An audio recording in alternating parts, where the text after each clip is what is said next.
away from Enugu, we head to Abia State, where even though no defection has happened, someone is coming from the national to kind of say that that should be the case. Now, the Governor Alex Otti of the state says the Deputy Speaker has challenges he described as hubris and information deficiency syndrome. According to the Governor, power is only given by God and not man. This is the Governor responding to what Benjamin Kalu said in Abia, that the Governor is not doing enough for Abians, and of course saying that this would be the last Labour Party Governor of the state. Let's see how Dr. Alex Otti responds in this clip. I heard he wants to run for governorship in 2027. That's fine. It is fundamental human right. Nobody should stop him.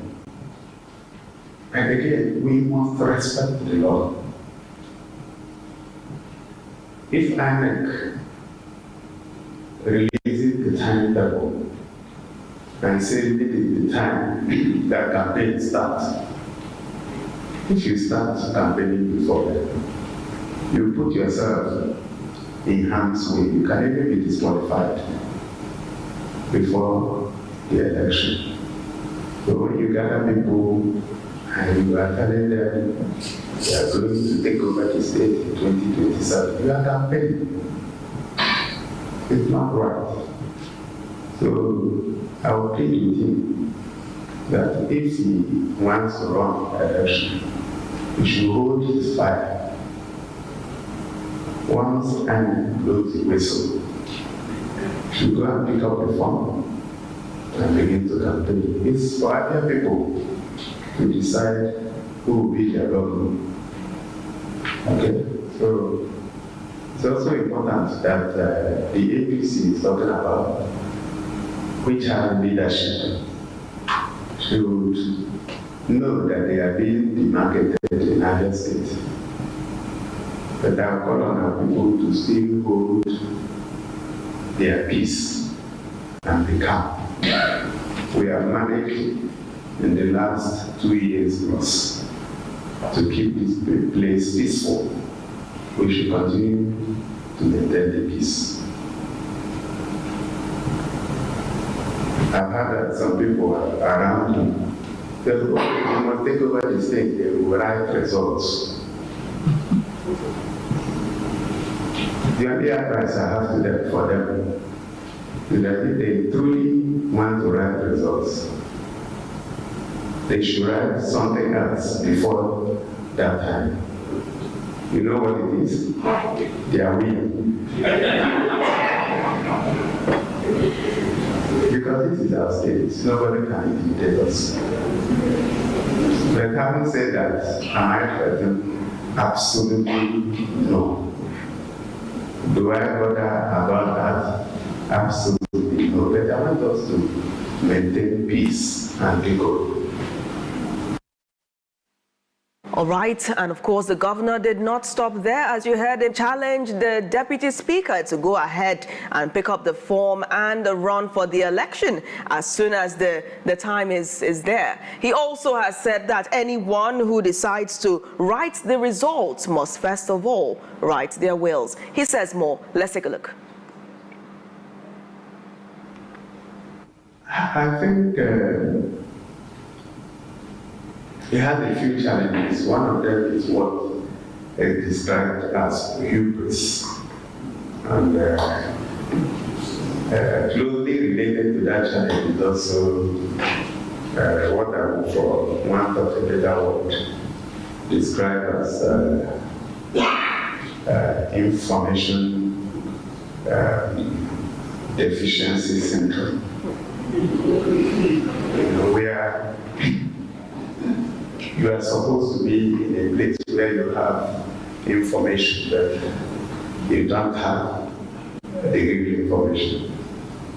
And I say this because sometimes when I see him describe himself as number 6, I said, maybe there's a change. And I may not know that according to the Protocol Act, or bill of 2000. The number 6 man should be the Deputy Senate President. But if you take out the Chief Justice of the Federation, then the Deputy Speaker can be number 6. Certificates change, I don't know. But that's a little part of the issue. If, as a Deputy Speaker,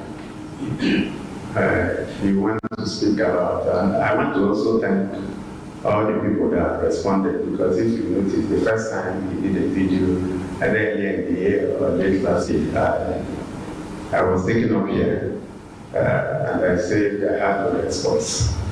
The only response I gave was that I don't have the anointing to speak about what will happen in 2027, by 2025. And I still maintain that I do not have that anointing. So I have a mandate, and that mandate runs in 2027. So if somebody can stand up and say, this is what will happen in 2027, who am I to question him? But there are a few things that I know. I know that power belongs to God. And I know He gives it to who He wants. Of course, those were remarks made by the governor at the just concluded media parley in Umuahia, Abia State yesterday. Now the big question would be, would Deputy Speaker Right Honorable Benjamin Kalu take those remarks sitting or standing? What do you think? He has his right to reply, by the way. I'm talking about Benjamin Kalu. But I keep saying this thing, right? There are certain things when it comes to the political scene. If you see them playing out, don't indulge. Because, yes, Benjamin Kalu is playing opposition politics right now, which is okay, which is right, calling out all those things. But I privy to the information, the rightful information of what's happening in the states where you're from and represented them in the Senate, by the way. That's one question. Playing opposition politics is very important. It keeps the government in power.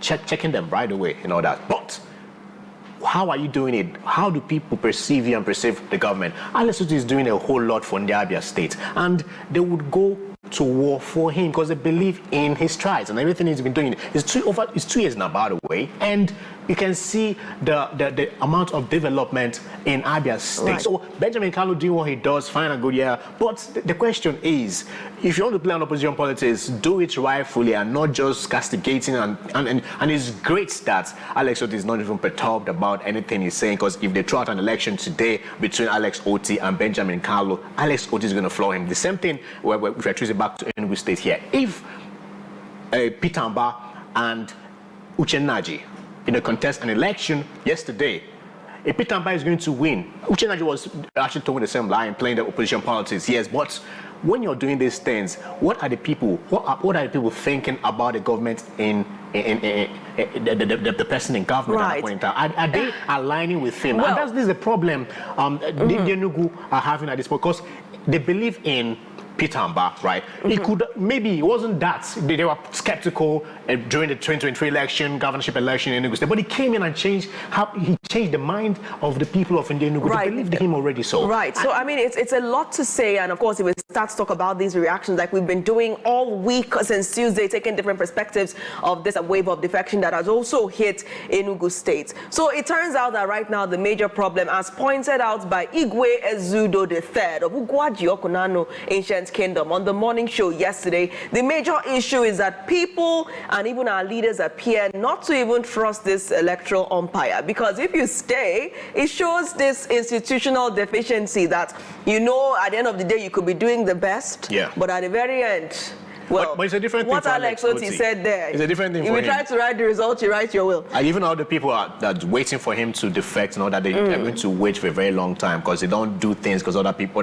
do things, right? So he believes in his works and he believes in his people that believe in him. That's why I say that Ndiabia would go to war for Alex Otti, because they've not seen the kind of development they are seeing, experiencing just 2 years ever before. So it's best that people gave you the mandate, you actually do well for them. And if you do well for them, you've actually converted them. Yeah, the big question I want to ask Governor Alex Otti is, are you defecting or are you not defecting? Well, as he stated, the for meeting now, between we saw when Governor Alex Otti visited Enugu State. That was days before. And I understand there were other engagements as well, but he also met with the state's governor and they looked really happy. I mean, two of the governors were very happy and they seemed to be talking. And that picture surfacing in this whole period of the defection has also raised concerns about, is Benjamin Kalu trying to say something else? Because I did not see Governor Alex Otti speak directly to the issue of his word is his bond.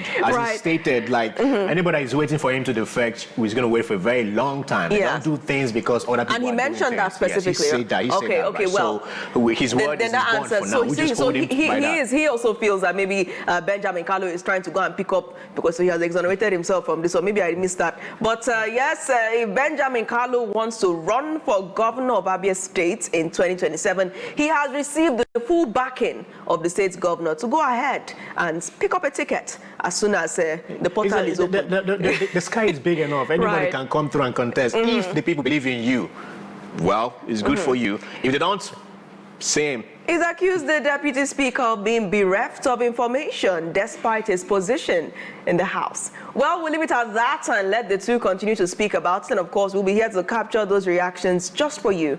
The monitor returns in seconds, and when we come back, we'll discuss alleged illegal levies in Enugu East local government area as the council representatives come to clear the air and help us understand what truly is going on at the builders market and the timber market. Stay tuned.